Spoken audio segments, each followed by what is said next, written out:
Welcome to today's session of Everyday Heroes. This is the third order series of interviews with your fellow tertiaries who are walking in their Franciscan path so that you can get to know them better. Let's begin in prayer. May we all be filled with love that acts on the behalf of life. May we remember that action on behalf of life transforms and heals. For as we heal another, human or otherwise, we are healed in return. Today, March 20th, 2025, we have Carl Andrews, a tertiary since 1983, who lives near Denver, Colorado. He is United States Air Force chaplain, colonel, and now retired canon to the ordinary for the Diocese of Colorado. He served in Vietnam, where he was called to be a priest and then a military chaplain. His personal motto is serving others in ministry, where the rubber meets the road. Now let's get to know your and my brother in Christ, Carl. So here we go, Carl. We're going to start with the question. Do you want to say anything before the interrogation begins? I'm perfectly happy with interrogations. All right, here we go. So first question that we had discussed is, how did your life evolve to bring you to become a Franciscan? So there you are, you're in the Army, you're in the Air Force, your dad was in a Spitfire playing back in World War II, and now you're in Franciscan. How did that happen? It's with a short road and a long road and a lovely road. Your And that call. and that was after I had been priested. I had not returned to the Air Force yet as a chaplain. That is, I'd come back from Vietnam. And the way that our parish operated was for Vacation Bible School.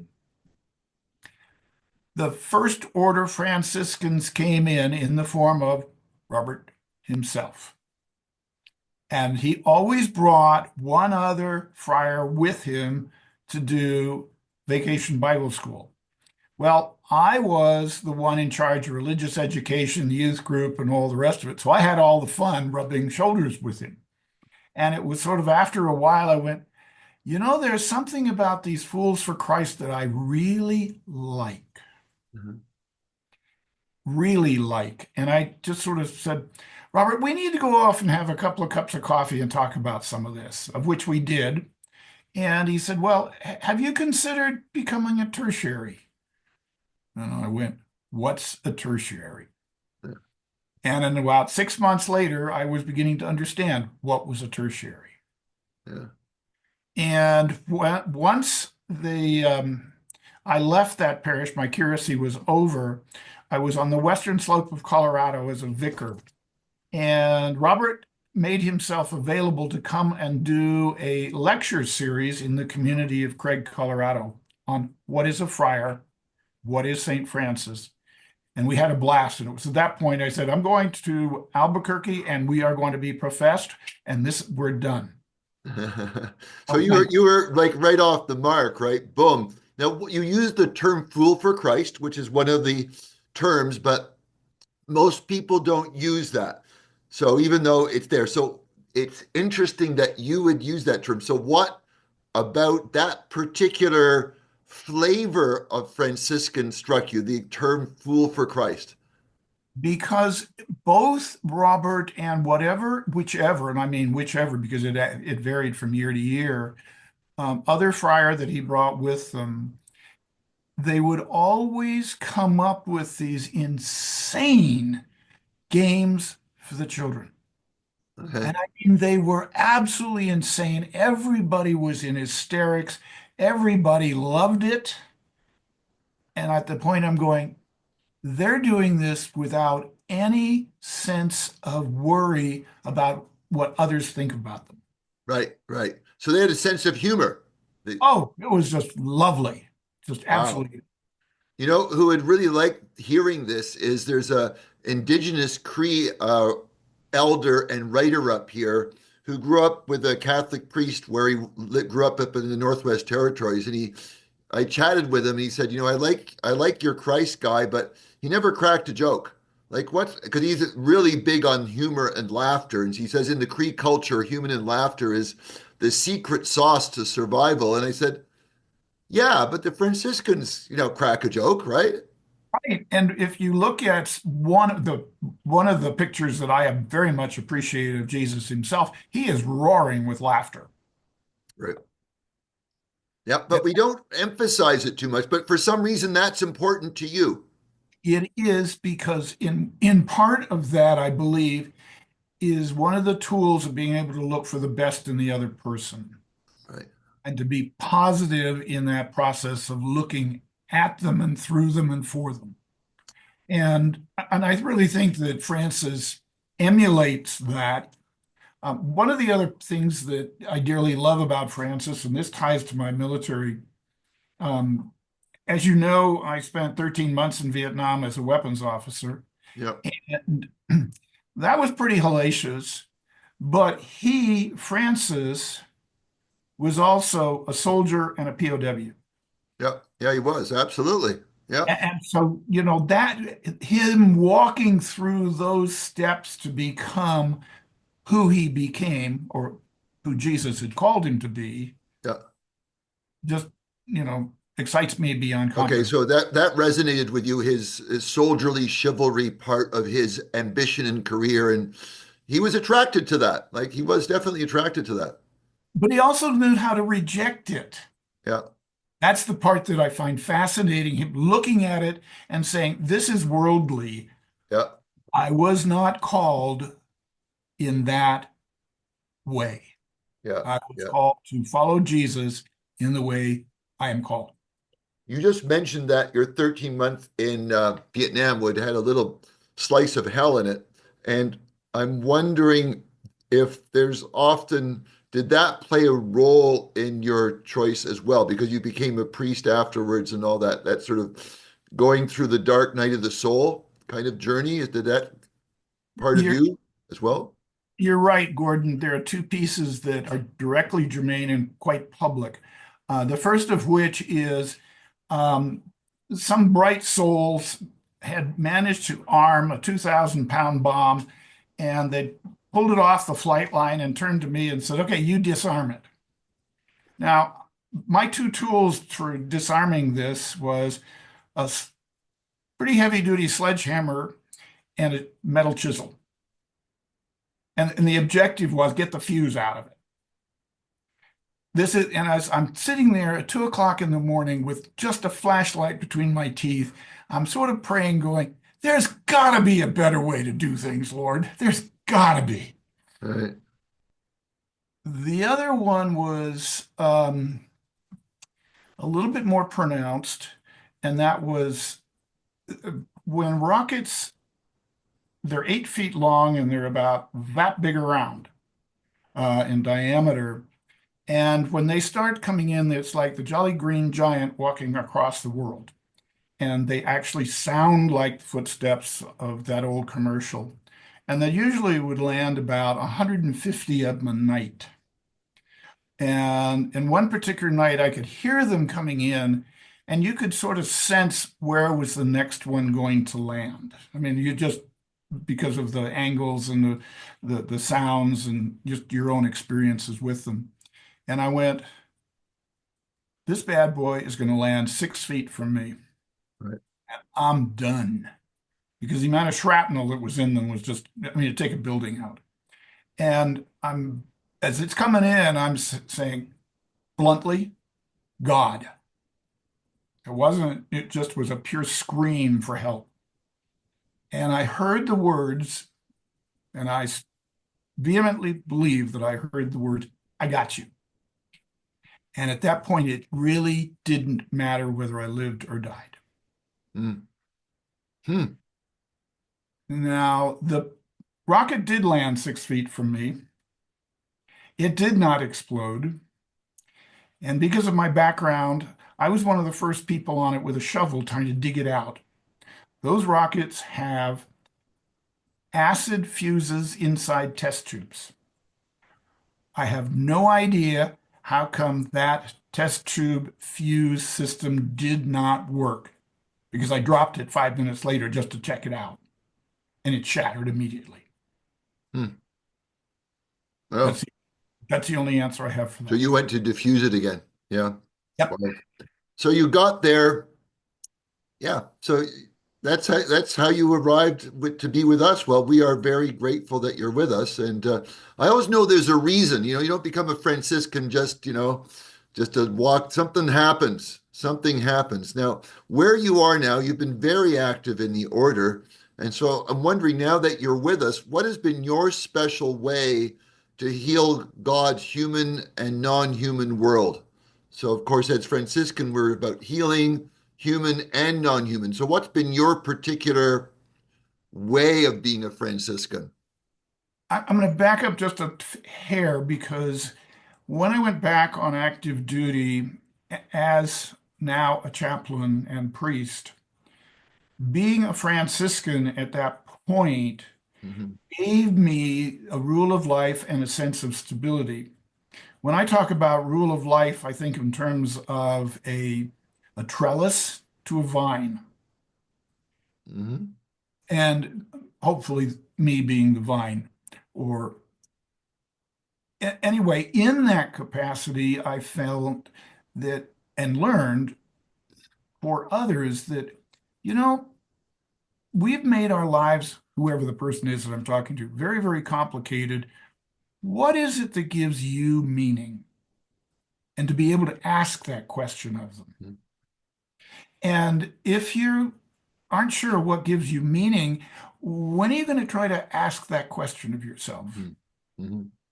And if you ask that question of yourself, what does it mean you're called to do? Mhm. Now, was that happening, I'm assuming, before you became a Franciscan or much more so after you became? Much more so after I became a Franciscan. Okay. All right. Much, much more so. And when I was at the basic training base and had 13 chaplains that worked for me, it was very notable. That's part of why I did things. I was doing it in a pure Franciscan fashion, but probably would have taken a lot of people to figure that out Right. Yeah. because I didn't use that language. Right. Sure. Absolutely. You got to meet them where they are. And Yeah. yeah, yeah, absolutely. Good. We had 1,000 new recruits every week, and every day I would make it a point for about an hour to an hour and a half to go run with them with each class. How old were you at the time? I was 63. Oh my gosh. And you're still able to run. At that point, I could. Wow. And it would usually be about 8 miles every day. And the kids or recruits or whatever you want to call them, they would cluster around you and ask questions. Sir, how do I understand what I need to do in the Air Force? How do I need to understand who I'm supposed to be in the Air Force? How do I understand what Yeah. God's trying to tell me? You know, Yeah. I wouldn't have expect that from Army recruits, quite frankly. I figure they talk about something a little bit more, military. military or crass, one or the other. I, Yeah. I think it was the fact on a repetitive basis for 8 weeks, they saw me running with them Yeah. and therefore safe. Yeah. Wow. Oh, that's It's well, fun. you're a few years on, but doing that at that early 60s. Wow. They must have been really surprised. Was able to continue it until I retired. Wow. Amazing. Now, that's great. So now that in the order though, what has been your healing method? What's been the thing that you've tried to concentrate on?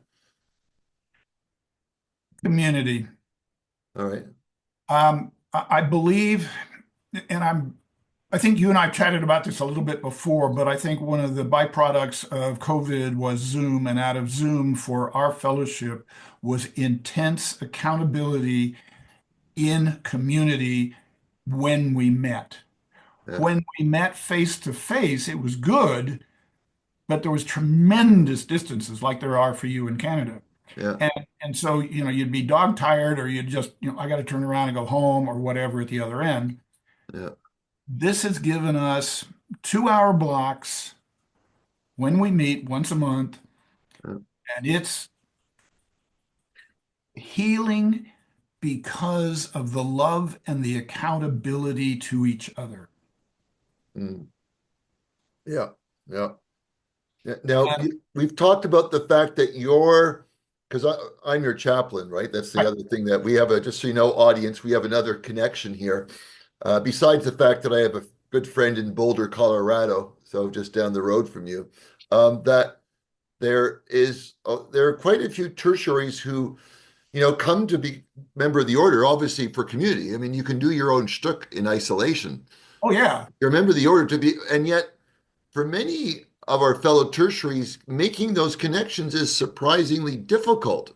Um, do you have any advice for them? Like, because you're really pretty active and you've been, as you said, community, and there's a lot of lonely tertiaries out there, which is,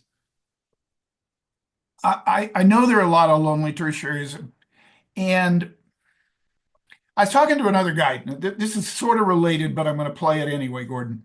yeah, And that is, um, they're doing in their community, the community of Littleton, for the first time, they're going to have food for 5,000, or what's called a long table. They're just going to put a whole bunch of tables down the middle of the main street in the town, right. and multiple restaurants have already said, we're serving the food and it's all free. Hmm. Its purpose, and I know you've run across it in different parts of the country, is talk to the person next to you.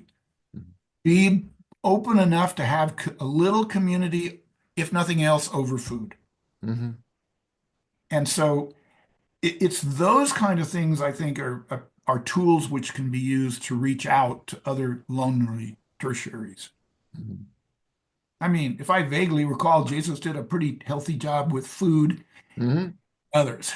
Yeah, food and weddings and yeah, Yep, absolutely. Always reaching out, going to dinner with, tax collectors and all kinds of riffraff, right? yep. Absolutely. A lot of food. I'm convinced. I'm pretty naughty. I go to different, like I'm Anglican, but I go to different denominations just because of, family and friends and whatever, right? And one of my ways I sort of size up a church is the food, actually. First of all, do they do it? Right? Yeah. And as an example, my son-in-law he's Orthodox Christian, Greek Orthodox, and they have like a big meal every time after church, and I think that's awesome. I'm almost it almost converts me, you know. It's just- But but Gordon, you've hit the nail on the head.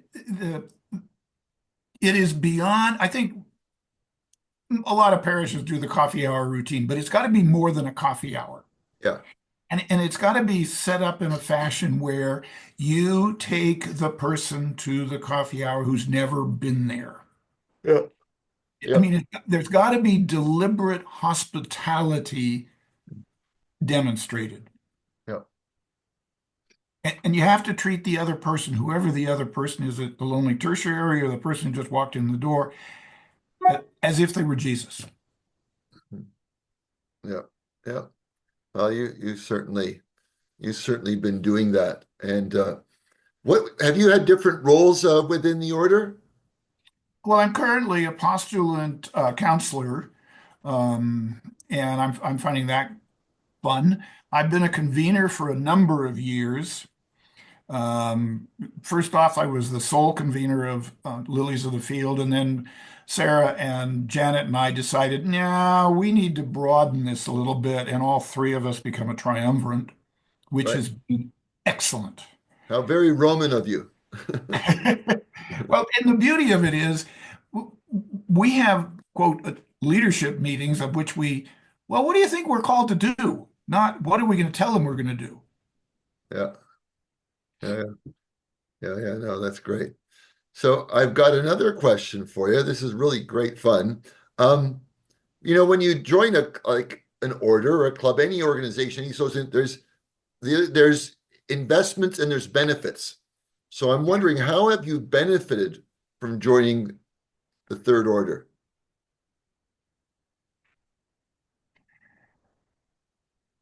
Odd answer, but I'm going to do it anyway.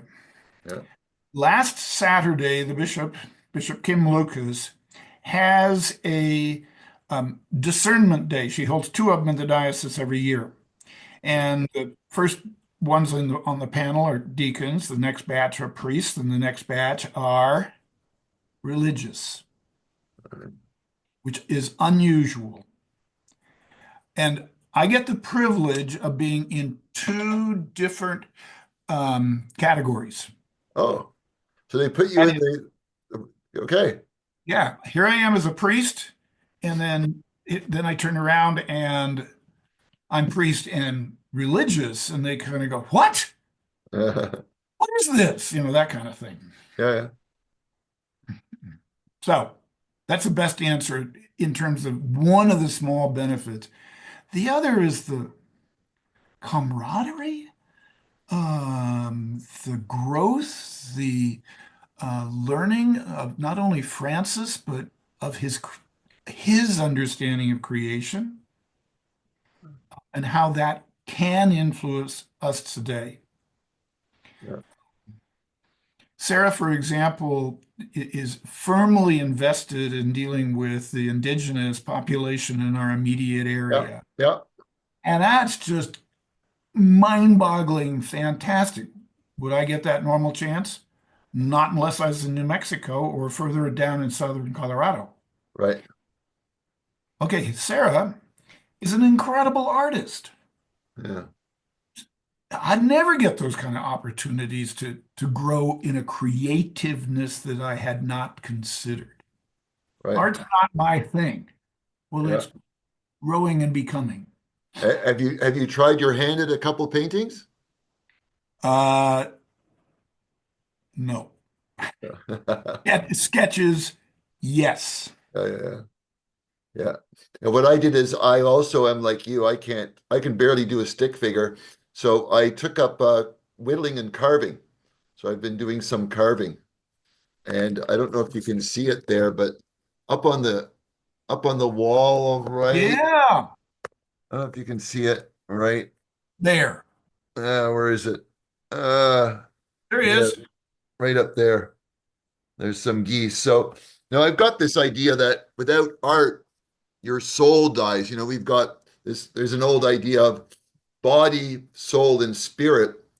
And body is the good food, and spirit is the spirit of the Holy Spirit. But the soul, one way of basically the way you feed your soul is art, is something that I can sort of tangibly grab hold of, where it's different than spirit. Because to me, soul and spirit are usually muddy. I can't quite tell the difference, but you know, art is for me soul. So you got to do some kind of art to feed your soul. Some kind. There's 100 kinds of art, but something. I tie flies. Yeah. I tie tiny little flies for fly fishing. Ah, yes, I saw that you love fly fishing. Absolutely. And there's a whole table down in the basement, and I could take everybody down there, but it'd be convoluted to do that Right. electronically. But it's got a couple of big wooden fish, Yeah. being here in the corner, and then this table with all of the tools that I can crank out flies with. And some of that is looking at that fly, then gives me the opportunity to look at the insect in real life Yes. and see it in a different capacity, Mhm. almost in a C.S. Lewis capacity. Mhm. Yeah. Yeah. So that's your art. That is art. Absolutely. Yeah, I Making would. flies is art. Absolutely. Yeah, that is great. Now, you're highly unusual. Among the people I interview, they usually they talk a lot more. You're just more, okay, you answer the question, boom, we're done. It's like it's quite fun. It's very noticeable. So, I usually I run out of time after two questions, let alone three. So, we had our monthly Creation Justice Peace meeting today, and we always have a mini study in our group. And our mini study today was, given what's happening with a certain president of a certain country, which has affected a certain neighboring country called Canada and other people, how do we basically love our enemy, love somebody who is hurting us, damaging us, wishes us ill, or maybe doesn't wish us well, but it is hurting us. Right. Could be inadvertently, you know. How can we respond as a Franciscan to that? You know, we're commanded by Christ to love our enemy. If somebody, you know, asks us to, well, there's a bunch of requests like that, right? You know exactly what I mean. One of the quotes is from Peter is, "Do not pay back evil for evil, but on the contrary, bless. For this that we are called in order that we might inherit a blessing." So how have you been grappling with the what's going on in a way that is very truly Franciscan and truly Carl, so that is healing? How have you coped with all this? You need another piece of military. This is as a chaplain. I spent a good bit of time in Bosnia. And Bosnia at that particular time, um, every pole that you went past had a picture of either a child or a woman or a young adult, and they were dead. I mean, it was just picture after picture after picture after picture. They were not, they were ones put up maybe within the last 2 days or yesterday or today kind of thing. So this was massive numbers that were shooting each other out of one country. And yet they were all divided into three different groups. And I was asked, I couldn't believe I was asked, what would you do with these three separate groups by a commander? And I said, I'd go down the right route of peace and justice from Desmond Tutu. And they said, teach us. And I did. Mm, And at the end of that period of time, numbers of commanders showed up and said, this is the most helpful weapon that we have to stop war. mm, And so I've sort of built on that in terms of when I come up against conflict. And Were you able to try to execute it somehow in oh, Bosnia? yeah. Matter of fact, the most touching thing, and it was a little alarming to me at the time because I really don't like when I'm in uniform to be touched by somebody else who is just driving by me. Because once upon a time, somebody tried to drop a grenade in my lap, and I just sort of, just a little leery. Yeah. And the man in question, bearded Muslim, the only thing he was trying to do was touch the American flag. And it wasn't because it was the American flag, it was because those bits that we had been able to push down into the local population was making the difference. We weren't terribly successful, Gordon, but we tried something. Right. And that's the same avenue is where I try to deal with elements that need the same thing today. Hmm. Hmm. Have you been, have you lost any sleep over what's Oh, going good on? Lord. Yes, all of us have. Yeah. Yeah. Yeah. I try to tell my Canadian friends, because just so you know, those listening, I'm up in Canada, but I've lived in the States quite a bit. And I think it's harder to be in the States right now, even though because for us it's sort of out there. The problem is over there, and it sort of brings people here together, actually, right? I can Rather than understand that. division, it's actually bringing unity. I Uh, can understand that. yeah, so that's tough. Anyway, my prayers are with you and all your friends south of the border, because I know it's a tough time. It's a tough time, but in a way, it's a test of our faith. Is there anything in the Franciscan charism that once again is making it you can have a healing response, so your life isn't being hurt as well, like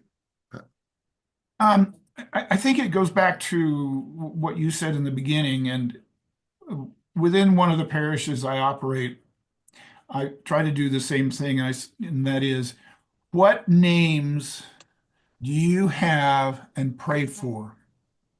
mhm, And frequently, those names that they're praying for is their own little tiny circle. Yeah. And I push the point, where is the someone or someones outside that circle that you are called to pray for that you don't want to pray for? Ah, right. Yeah. Uh, yeah. Yeah. Just to back you up, when I was a little amused when you said, um, I answer the question and we stop and we're done. That's the makeup of what happens after 32 years. Yeah. Yeah. 32 years of military, you answer the question, next, what else we got to do? Yeah. Yeah. Well, there's a bit of contemplation as well. I mean, I don't think you just go all half cocked, right? You Oh, sound like you've got quite a dynamic inner life. um, I think that's absolutely essential. And I would go back to one of the beautiful things that I think the Franciscans have to offer, as long as people don't see it as a um, stick, but that the rule of life is life-giving. Yeah. Another Franciscan tertiary Saturday said, I call my rule of life a budget. Oh, a budget. And everybody Never sort of, thought of it. I never thought of it that way. A budget. none of us had either had. Matter of fact, the bishop stood up and said, I'm going to keep that. And the logic he was using was simply, with all budgets that we deal with in finance, there are sometimes we don't follow it. There are sometimes that X doesn't work. And we need to be able to function in that capacity of the budget. And so when you had him on one side and Janet on the other, who's talking in terms of, a trellis, it was great sport. Mhm. Mhm. If there are tertiaries listening to you right now, is there anything? I mean, you've been with us since '83, right? And most of us have not been tertiaries that long, haven't been on the journey as long as that. Is there some pearl or whatever, it could be a daisy, some simple daisy insight to say what can you share with them in terms of a real gift, a sharing for them, Slow down. right? Slow down and listen. Slow down and find the flowers, whether they're blooming or not. Mm-hmm. And in that capacity of that slowing down, you can hear the voice of God speaking through Jesus to you. Mm-hmm. Mm-hmm. Yeah.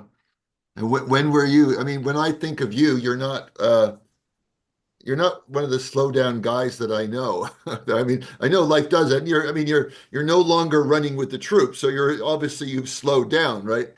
Right. But when did you sort of get that? Like, because I think a lot of it happened after I retired, immediately retired, that is. Within 2 months, I was the canon to the ordinary for the Diocese of Colorado. And I had to be the quiet, calming influence for other clergy who were flipping out and senior wardens who were flipping out. And just say, wait a minute, wait a minute, wait a minute. You're putting tremendous amounts of energy into that. Why don't we pick this subject up tomorrow when you've had a night's sleep and some food on it and find out if it's really as bad as you think it is? Or can I come over and be with you now? so you basically learned to slow down. I'm just trying to figure out this out. Maybe when you kind of had to, like when this was the required perspective. Yes, um, not only required, but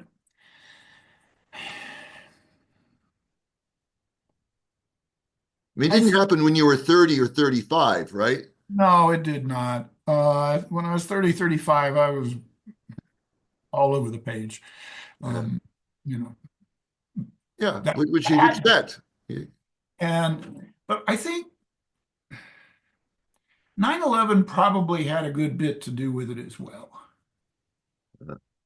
Um, it would caught me off guard when I got to Germany after leaving the Pentagon, when they were looking around for the speaker for the first 9/11 um, remembrance for the base. And they had chosen one guy because he had been within 5 miles of the Twin Towers. Right. And I just happened to mention at the meeting, and they said, "Well, what do you know about the Twin Towers?" Or I said, "Well, I sent people and chaplains and folks there to help us with the scenario. But actually, I spent 90 hours in the Pentagon while it was being hit. And all of a sudden, I found out I was the speaker. Right. And it was sort of like, what did for me in 9/11 help me to share something healthy for others who were not necessarily Christian? Remember, the community that you're addressing in the military is not always Christian. Yeah. It's multi, and therefore you must be identify with multiple faith groups.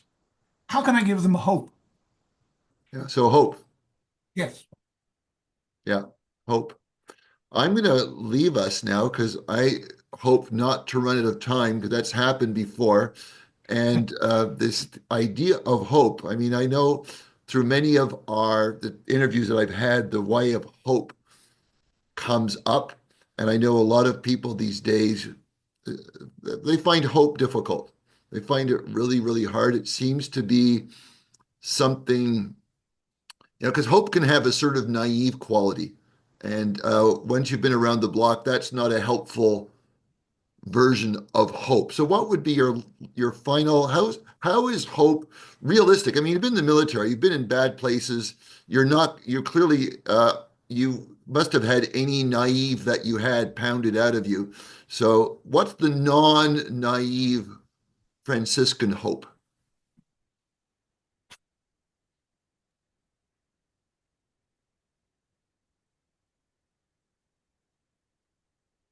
I think this may be naive, but it's one tool that I've used.